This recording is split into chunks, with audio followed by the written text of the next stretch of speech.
Welcome back to my channel Rajesh study group. तो कैसे हैं आप लोग।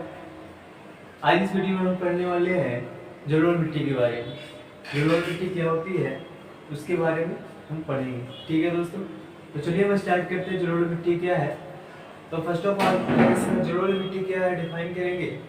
तो जलोढ़ मिट्टी उसे कहते हैं जो जल के द्वारा बहाई गई मिट्टी होती है। जल के द्वारा बहाई गई मिट्टी को हम क्या कहते हैं, जलोढ़ मिट्टी कहते हैं। क्या कहते हैं दोस्तों, यानी जल के द्वारा बहा कर लाई गई मिट्टी को हम क्या कहते हैं, जलोढ़ मिट्टी कहते हैं। क्या कहते हैं, जल के द्वारा, किसके द्वारा, जल के द्वारा बहा कर लाई गई मिट्टी को हम क्या कहते हैं, जलोढ़ मिट्टी कहेंगे।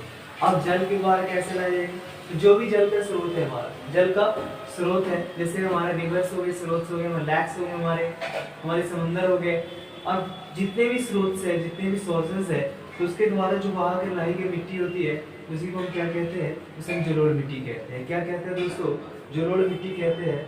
अगर बात किया जाए भारत में जलोढ़ मिट्टी का, तो भारत में जलोढ़ मिट्टी का सर्वाधिक विस्तार है। क्या है, अगर भारत में जलोढ़ मिट्टी का विस्तार की बात की जाए तो सर्वाधिक मात्रा में इसका क्या है, विस्तार है। ठीक है, यानी कह सकते हैं कि आप भारत में जलोढ़ मिट्टी का विस्तार सर्वाधिक है, यानी ज्यादा है। ठीक है दोस्तों, अगर बात की जाए जलोढ़ मिट्टी सर्वाधिक उपजाऊ मिट्टी है। कौन सी मिट्टी है, तो एक बहुत इंपॉर्टेंट यहाँ से प्रश्न मिलता है कि जलोढ़ मिट्टी सर्वाधिक उपजाऊ मिट्टी है।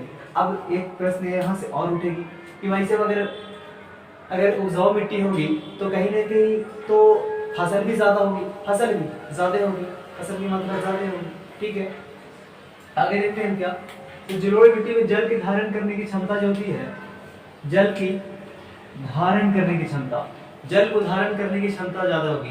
एक चीज आप देखिएगा, अगर किसी मिट्टी में जल को धारण करने की क्षमता सर्वाधिक होगी, ज्यादा होगी, तो कहीं ना कहीं उस मिट्टी जो है, वो मिट्टी जो है उसमें नमी की मात्रा बनी रहेगी, उस मिट्टी में नमी की मात्रा बनी रहेगी, और जब नमी की मात्रा बनी रहेगी तो फसलों के लिए क्या होती है, सर्वाधिक अच्छी होती है। ठीक है दोस्तों, आगे जलोढ़ मिट्टी जो होती है वो धान की फसल के लिए उपयुक्त है, यानी धान की फसल के लिए उपयुक्त है। तो पूछा जाएगा इनमें से जलोढ़ मिट्टी किसके लिए उपयुक्त है, तो धान की फसलों के लिए काफी ज्यादा इंपॉर्टेंट होती है जलोढ़ मिट्टी। ठीक है दोस्तों, आगे देखते हैं नेक्स्ट पॉइंट। अगर उत्तर बिहार में बात किया जाए, उत्तर बिहार में बालू प्रधान, यानी प्रधान बालू प्रधान मतलब बालू मतलब जहाँ पे ज्यादा हो थोड़ा बालू प्रधान जलोढ़ मिट्टी को हम दियारा भूमि कहते हैं। क्या कहते हैं दोस्तों, दियारा भूमि कहते हैं। याद रखिएगा दोस्तों, बहुत इंपॉर्टेंट है। उत्तर बिहार में बालू प्रधान जलोढ़ मिट्टी को क्या कहा जाता है, दियारा भूमि कहा जाता है। कौन सा भूमि कहा जाता है, दियारा भूमि कहा जाता है। उसके बाद अगर बात की जाए जो मक्का की फसल के लिए क्या होती है, मक्का की फसल के लिए क्या होती है, थोड़ा प्रसिद्ध होती है। ठीक है, जो बालू प्रधान मिट्टी होती है, जलोढ़ मिट्टी जो होती है वो क्या होती है, बालू की सॉरी है तो मक्का की फसल के लिए क्या होती है, प्रसिद्ध होती है। किसके लिए प्रसिद्ध होती है, मक्का की फसलों के लिए प्रसिद्ध होती है। और इस उत्तर बिहार में क्या कहा जाता है, दियारा भूमि। क्या कहा जाता है, दियारा भूमि। यहाँ से एक ऑब्जेक्टिव प्रश्न निकलेगा। ठीक है, दियारा भूमि। नेक्स्ट देखते हैं क्या, अगर आयु के आधार पर जलोढ़ मिट्टी को देखा जाए तो कितने प्रकार की होती है, तो आयु के आधार पर जलोढ़ मिट्टी दो प्रकार की होती है। कितने प्रकार की होती है दोस्तों, दो प्रकार की होती है। एक जो होती है खादर, एक होती है बांगर। एक होती है खादर और एक होती है क्या, बांगर। खादर मिट्टी, खादर जलोढ़ मिट्टी, और एक बांगर जलोढ़ मिट्टी। बांगर नहीं है, बांगर जलोढ़ मिट्टी। ठीक है, तो देखते हैं क्या खादर जलोढ़ मिट्टी क्या होती है, उसके बाद देखेंगे कि बांगर जलोढ़ मिट्टी क्या है। तो नवीन जलोढ़ मिट्टी को क्या कहते हैं, खादर मिट्टी कहते हैं। नवीन जलोढ़ मिट्टी को हम खादर मिट्टी कहते हैं, यानी जो नया मिट्टी है, जो नया मिट्टी का निर्माण हुआ, फॉर्मेशन हुआ, उसको हम क्या बोलेंगे, खादर मिट्टी कहेंगे। क्या कहेंगे दोस्तों, खादर मिट्टी कहेंगे। अगर खादर मिट्टी की विशेषता की बात किया जाए, आखिर इसका विशेषता क्या है, तो खादर मिट्टी दोस्तों काफी महीन होती है। क्या होती है, खादर मिट्टी काफी महीन होती है।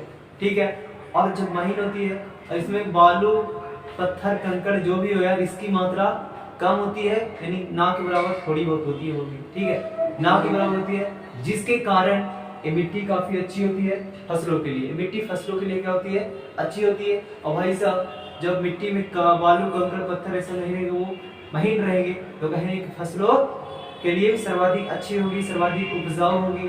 ठीक है दोस्तों, आगे देखते हैं क्या, बांगर मिट्टी। कौन सा मिट्टी दोस्त, बांगर जलोढ़ मिट्टी की बात की जाए तो जो पुरानी जलोढ़ मिट्टी को हम क्या कहते हैं, बांगर मिट्टी कहते हैं। क्या कहते हैं, पुरानी जलोढ़ मिट्टी को हम क्या कहते हैं, बांगर जलोढ़ मिट्टी कहते हैं। अगर बांगर जलोढ़ मिट्टी की बात किया जाए और किया तो कहीं ना कहीं ये जो कि इसके कंपैरिजन में ये कम उपजाऊ होती है। क्या होती है? कम उपजाऊ होती है। भाई साहब क्यों कम होती है? तो क्यों ना दोस्त, क्योंकि ये जो मिट्टी होती है इसमें बालू कंकड़ पत्थर की मात्रा मिली रहती है, थोड़ी मिट्टी मोटी रहती है। और जब मिट्टी मोटी रहेगी तो पानी अब्सॉर्प्शन करने की क्षमता रहेगी क्या? नहीं रहेगी। और जब नहीं रहेगी उतना तो क्या सर्वाधिक फसल होगी क्या? नहीं होगी। अरे भाई साहब क्या बात है यार। यानी पुरानी जलोढ़ मिट्टी को क्या कहते हैं? वांगर जलोढ़ मिट्टी कहते हैं। तो ये हम आज पढ़ेंगे जलोढ़ मिट्टी की जो भी विशेषता है उसके बारे में पढ़े और देखें कि जलोढ़ मिट्टी आयु के धर्म में कितने प्रकार के होते हैं, यानी कि खादर और वांगर के बारे में स्टडी की। तो thank you so much my friends, मिलते हैं नेक्स्ट वीडियो में। इसी तरह के शॉर्ट वीडियो देखने के लिए, शॉर्ट क्वेश्चन आंसर देखने के लिए चैनल को सब्सक्राइब, लाइक, शेयर पूरा करें। Thank you so much.